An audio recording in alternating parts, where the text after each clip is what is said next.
official DJ विकास Bettiah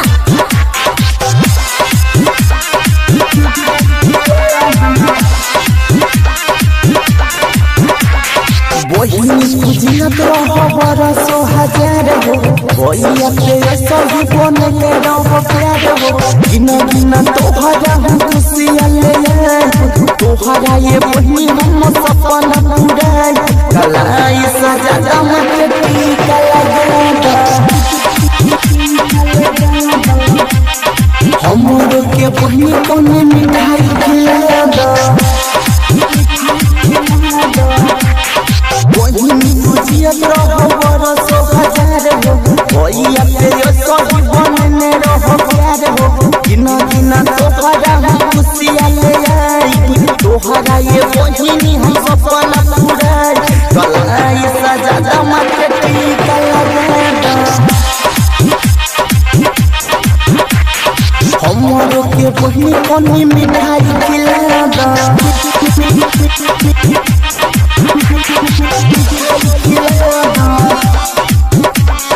DJ विकास बेतिया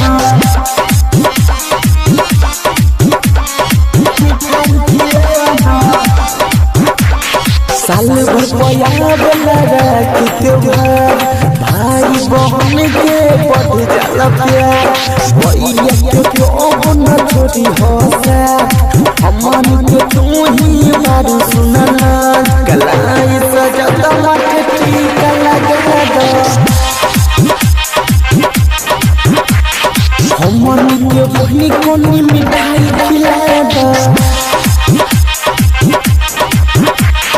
बहिनी तू जियत रहो बरसो हजार हो भैया पे सही बनले रहो प्यार हो गिन गिन तोहरा हम खुशियाँ ले आई तोहरो ये बहिनी हम सपना पूरा कलाई सजा दम के टीका लगा दो हमरो के बहिनी कोनी मिठाई खिला दो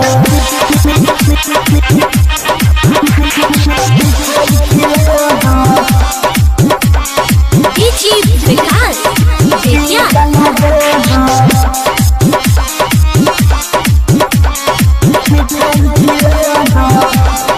माई बाबू के तुही बारू प्यार वैसा ही तू जियत रहो हजारों साल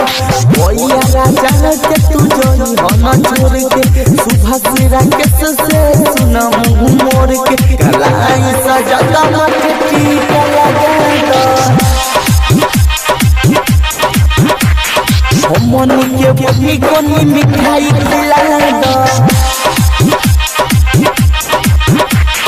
बहिनी तू जियत रहो बरसो हजार हो भैया पे सही बनले रहो प्यार हो गिन गिन तोहरा हम खुशियाँ ले आई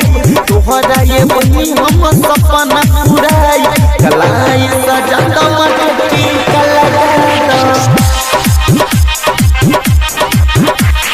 हमन के बहिनी कोनी मिठाई